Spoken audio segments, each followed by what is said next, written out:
नमस्कार, मैं हूं दिव्या। उत्तर प्रदेश की बड़ी खबरों में आपका स्वागत है। आज है 16 फरवरी, दिन रविवार। खबरों के बढ़ने से पहले जिन लोगों ने हमारे कल के वीडियो को लाइक और कमेंट किया था, उनके नाम हैं सीमा सिन्हा, कंवल सैनी, प्रेम शंकर राय, राजकुमार सवन, राजकुमार सचन, आर कुशवाहा, जसवीर सिंह, राजेंद्र कुमार शुक्ला, मीना गुप्ता, श्याम सुंदर, शीला सिंह, सर्वेश कुमार, राम सकल प्रसाद, संतोष कुमार, अमित सिंह। चलिए अब एक नजर सुर्खियों पर। नितिन गडकरी ने लखनऊ में 1023 करोड़ की परियोजनाओं का किया उद्घाटन। 50 करोड़ लोगों ने संगम में लगाई डुबकी, योगी ने खुशी की जाहिर। यूपी बोर्ड परीक्षा में नकल विहीन व्यवस्था के लिए तैयारी सख्त। प्रयागराज में स्वच्छता के क्षेत्र में बना विश्व रिकॉर्ड। चलिए बढ़ते अब तक की 25 बड़ी खबरों की ओर विस्तार से। टाटा मेमोरियल सेंटर में भर्ती के लिए आवेदन शुरू। टाटा मेमोरियल सेंटर ने बिहार के मुजफ्फरपुर में 33 पदों पर भर्ती निकाली है। इच्छुक उम्मीदवार ऑफिशियल वेबसाइट tmc.gov.in पर जाकर आवेदन कर सकते हैं। इन पदों के लिए वॉक इन इंटरव्यू 27 फरवरी तक आयोजित होंगे। उम्मीदवारों के पास विभिन्न शैक्षणिक योग्यताएं होनी चाहिए, जैसे 12वीं पास, BSc IT, BCA computer science graduate, BSc hotel management आदि में डिग्री होनी चाहिए। चयन वॉक इन इंटरव्यू के आधार पर होगा और सैलरी 22,000 से लेकर 33,000 रुपये प्रति माह होगी। Interview Homi Bhabha cancer hospital and research centre Muzaffarpur में आयोजित होगा। नितिन गडकरी ने लखनऊ में 1028 करोड़ की परियोजनाओं का किया उद्घाटन। केंद्रीय मंत्री नितिन गडकरी ने लखनऊ में 1028 करोड़ रुपए की परियोजनाओं का उद्घाटन किया है और यूपी के सड़क नेटवर्क के विकास की सराहना की है। उन्होंने बताया कि प्रदेश में 1.25 लाख करोड़ रुपए की सड़कों का निर्माण पूरा हुआ है, जबकि 2 लाख करोड़ रुपए की परियोजनाएं चल रही हैं। गडकरी ने कानपुर लखनऊ एक्सप्रेसवे और नए रोड नेटवर्क के बारे में भी जानकारी दी। 50 करोड़ ने संगम में लगाई डुबकी, योगी ने खुशी की जाहिर। मुख्यमंत्री योगी आदित्यनाथ ने प्रयागराज महाकुंभ में 50 करोड़ से अधिक श्रद्धालुओं के स्नान पर खुशी जाहिर की है। उन्होंने इसे भारत की आध्यात्मिकता और एकता का प्रतीक बताया है। महाकुंभ में अब तक 50.11 करोड़ श्रद्धालु आस्था की डुबकी लगा चुके हैं, जो दुनिया के सबसे बड़े धार्मिक आयोजन का उदाहरण है।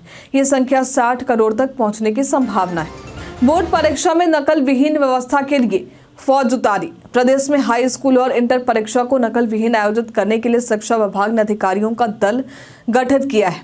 15 अधिकारियों को मंडलीय पर्यवेक्षक बनाया गया है। इसके अलावा जिला स्तर पर विभिन्न विभागों के अधिकारियों को कार्यपालक मजिस्ट्रेट का अधिकार दिया गया है, जो परीक्षा के दौरान व्यवस्थाएं बनाए रखने के लिए जिम्मेदार होंगे।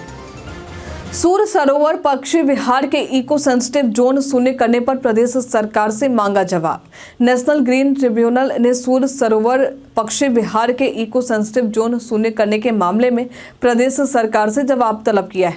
एनजीटी ने पूछा कि बिना अधिकार के अधिसूचना कैसे जारी की गई। प्रदेश सरकार से शपथ पत्र को देने को कहा गया है और 23 मई को अगली सुनवाई तय की गई।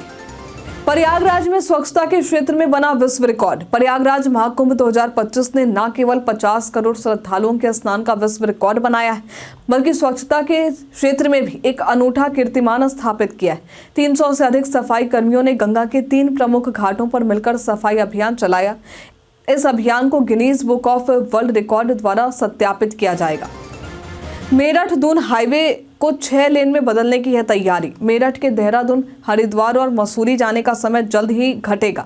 मेरठ दून हाईवे को 6 लेन में बदला जाएगा, जिससे यात्रा का समय 2.5 से 2.75 घंटे हो जाएंगे। दिल्ली देहरादून ग्रीनफील्ड हाईवे बनने से जाम कम होगी और वाहनों की गति बढ़ेगी। ओवरब्रिज और अंडरपास से जाम वाली जगहों पर सुविधा मिलेगी, जिससे यात्रा सुगम होगा।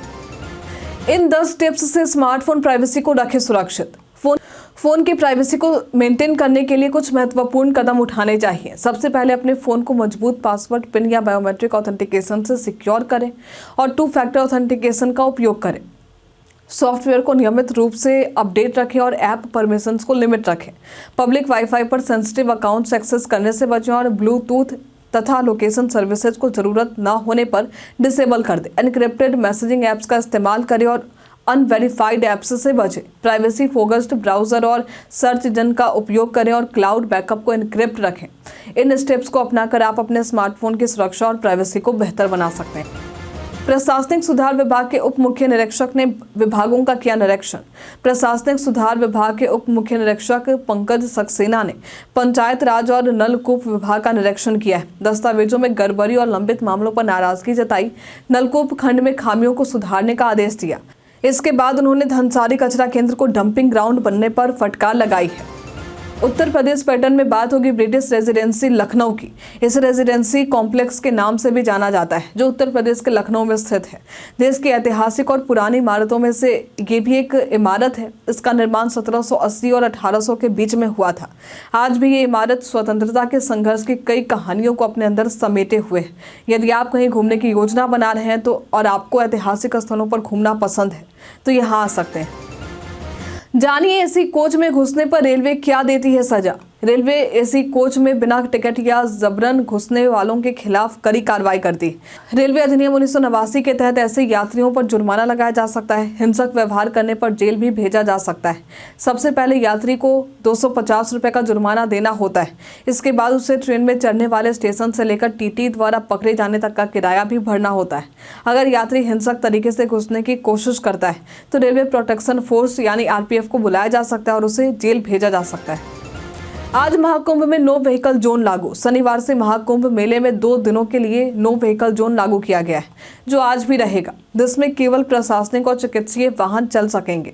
इस दौरान सभी अन्य वाहनों को पार्किंग में पार्क कराया जाएगा। शुक्रवार को श्रद्धालुओं की भीड़ के कारण शहर में जाम की स्थिति पैदा हो गई, जिससे लोगों को लंबा समय लग रहा था। अधिकारियों ने यातायात व्यवस्था सुधारने के लिए नए उपाय किए हैं। 17 फरवरी तक विशेष वंदे भारत ट्रेन का महाकुंभ के लिए होगा संचालन।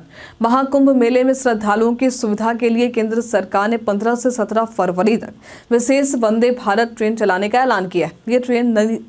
ये ट्रेन नई दिल्ली से वाराणसी तक हाई स्पीड सेवा प्रदान करेगी। वहीं प्रयागराज संगम रेलवे स्टेशन पर श्रद्धालुओं की भीड़ भाड़ के कारण आज प्रवेश रोक रहेगा। वहीं प्रयागराज संगम रेलवे स्टेशन पर श्रद्धालुओं की भारी भीड़ के कारण आज प्रवेश पर रोक है। यात्री फाफा मऊ और प्रयाग स्टेशन से ट्रेन पकड़ सकेंगे। 19 फरवरी तक मौसम रहेगा साफ। उत्तर प्रदेश में तेज हवाएं चलने से रात के तापमान में गिरावट हुई, लेकिन अधिकतम और न्यूनतम तापमान सामान्य से अधिक रहे। मौसम विभाग ने कहा है कि आज से तापमान में वृद्धि होगी और 20 फरवरी को पश्चिमी यूपी में हल्की बारिश हो सकती है। सर्दियों का अंत जल्द होने की संभावना है, जबकि 19 फरवरी तक मौसम साफ रहेगा। यूपी बीएड जेईई 2025 के लिए पंजीकरण आज से शुरू। बुंदेलखंड विश्वविद्यालय झांसी 15 फरवरी 2025 से यूपी बीएड संयुक्त प्रवेश परीक्षा 2025 के लिए पंजीकरण प्रक्रिया शुरू हो चुका है। इच्छुक उम्मीदवार आधिकारिक वेबसाइट bujhansi.ac.in पर जाकर आवेदन कर सकते हैं। आवेदन की अंतिम तिथि 15 मार्च 2025 है। परीक्षा अप्रैल 2025 में आयोजित हो सकती है। इस वजह से भाजपा के जिला अध्यक्ष के चुनाव में हो रही है देरी। उत्तर प्रदेश भाजपा के जिला अध्यक्ष चुनाव में मंत्रियों और नेताओं की सिफारिशों के कारण प्रक्रिया में देरी हो रही है। 15 दिन बाद भी सूची जारी नहीं हो पाई और कई जिलों में मानकों की अनदेखी की शिकायतें भी सामने आई। पुराने कार्यकर्ताओं में गुस्सा है और यदि सिफारिशी नामों को पैनल में शामिल किया गया तो बगावत की संभावना है। सूची जल्द ही जारी हो सकती है। अयोध्या में श्रद्धालुओं से फर्जी VIP दर्शन पास की धोखाधड़ी। अयोध्या में पंजाब के श्रद्धालुओं को राम मंदिर में VIP दर्शन के नाम पर जालसाजों ने फर्जी पास देकर 4000 रुपये वसूल लिए। जब श्रद्धालु सुरक्षा जांच में फर्जी पास पकड़वाए तो उन्होंने पुलिस में शिकायत की। पुलिस ने महिला समेत 3 आरोपियों के खिलाफ केस दर्ज कर जांच शुरू की। आगरा के 12 गांवों में बिजली संकट बढ़ने का खतरा। आगरा बाह इटावा रेल लाइन के नीचे बिछी बिजली की पुरानी केबलों को क्षतिग्रस्त होने से 12 गांवों में बिजली संकट बढ़ सकता है। दक्षिणांचल विद्युत वितरण निगम ने जून से रेलवे से केबल बदलने की अनुमति मांगी थी, लेकिन अब तक अनुमति नहीं मिली। गर्मी में बढ़ती बिजली मांग के साथ समस्या और गंभीर हो सकती है। प्रयागराज में आवश्यक वस्तुओं की कमी, मालवाहक वाहनों के लिए छूट। प्रयागराज में महाकुंभ के चलते मालवाहक वाहनों के शहर में प्रवेश पर रोक से आवश्यक वस्तुओं की कमी हो गई। व्यापारी परेशान है और खाद्य पदार्थों की किल्लत बढ़ रही है। व्यापारियों ने प्रशासन से वाहनों को रात 10 बजे से 3 बजे तक शहर में प्रवेश की अनुमति देने की मांग की है। यूपी में बीजेपी के संगठन चुनाव के बाद मंत्रिमंडल विस्तार की संभावना। यूपी में भाजपा के संगठन चुनाव के बाद मंत्रिमंडल विस्तार की संभावना है, जिसमें कुछ नए चेहरे शामिल हो सकते हैं और कुछ को बाहर किया जा सकता है। भाजपा के राष्ट्रीय महामंत्री विनोद तावड़े ने लखनऊ में विभिन्न मंत्रियों से बैठक कर मंत्रिमंडल में फेरबदल पर चर्चा की। वे प्रदेश अध्यक्ष के चयन को लेकर भी रायशुमारी कर रहे हैं, जिसमें RSS का भी दबाव है।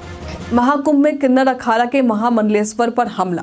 महाकुंभ के अन्य क्षेत्र में किन्नर अखाड़ा की महामंडलेश्वर कल्याणी नंद गिरी पर हमला हुआ। अज्ञात हमलावरों ने उन्हें और उनके 3 शिष्यों को धारदार हथियार से हमला किया है। हमलावर मौके से फरार हो गए।